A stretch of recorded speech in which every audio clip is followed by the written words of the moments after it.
Shanghai is also two parts, like in New York. You know, the one rich part, the other one is more the people. It's interesting for me. When I was taking the elevator, it was interesting. There was a, the artificial intelligence robot. It was taking, Give you the water. It was taking, the food to the room. Actually, it was very interesting. We should stay in the negative, with the negative people. And Mr. Tugrul, it's an honor to have you with us today. How do you feel about coming to Shanghai this time? It is great to be here. Great to be back in Shanghai and China. Last time when I was here in 2019 in December, just before the COVID and pandemic, it has been almost little more than 4 years. I am glad I am back, and China is changing.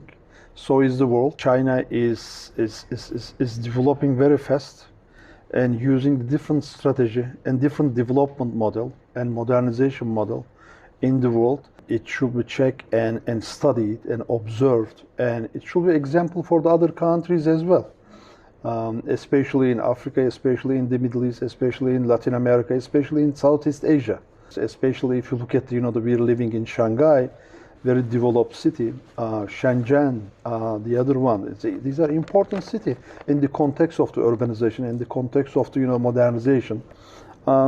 One of the most important thing from my understanding, especially in the third preliminary session, China doesn't want to lose the cultural and traditional value in the modernization era. Modernization, that doesn't mean losing the culture and tradition. Third preliminary session is important in this context. Therefore, they are trying to use their own understanding of the modernization with culture and tradition together. So currently, the center of global power is gradually shifting to the south. So how do you view this kind of changes?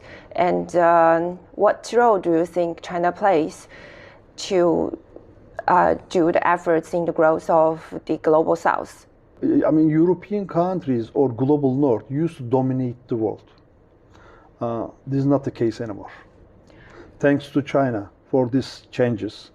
Again, United States is different than this colonialist powers. United States is also a new power, like China actually, emerged in the 20th century, second part of the 20th century. And from my own understanding, my perspective, if the United States and China can collaborate on the global governance and issue, we will solve some important problems that we are dealing today more efficiently. I don't think it should be competition or conflict between the United States and China. Both countries are new countries. I mean, of course, they have a long history. China has a 5,000 years history. But United States and China, economically and politically, became the world power after the 1950s, after the World War II. Therefore, they know the modern world more than the others. But they also know the tradition and culture in the history. In the United States, in Washington D.C., of course there are some groups and people they are not happy about the China's modernization and development. Very similar people, they are not happy about the modernization of the India either, or African countries either. There will always be this type of people in the politics. What I will call this human rights industry. Most American people in the in the rural areas, they're also looking at the China, that the Chinese modernization and urbanization and technological development in China. I think they admire also. This is the most important things. We need to look at more positive.